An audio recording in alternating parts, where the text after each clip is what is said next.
Melchior, alpaka, ütleme kõikidest metallidest ehted, et saab ilusti puhtaks, jääb kaitsekiht peale ja hiljem nad, no ütleme niimoodi, et pidusse minnes ikka õhtutäht. No mis me siin valmis on pannud? Me oleme pannud siin minu isiklik ammusest ajast kahjuks või õnneks enam ei kanna, täiesti hõbedast kaelakett, siis on minu kaasalt kullasõrmused ja ma saan aru, sa võtsid ka kaasa kuldketid ja mingid ripad on ka meil siin. Ja kuidas see puhastamine käib siis?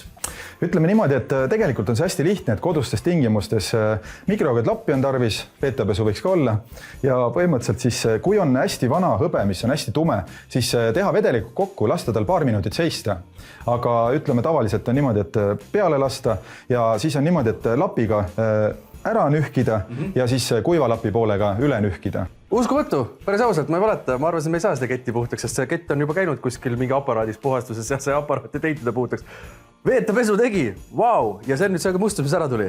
Jah, lapi sees ja nüüd on seal ka vahakaitse olemas, nii et edaspidi kunagi aasta-kahe pärast enne kaelapanekut tõmbad kuiva lapiga ja lägib samamoodi nagu praegu. Tõepoolest, ma olin rohkem kindel, et see ei lähe tegelikult puhtaks, ma tahtsin Andrusele testida.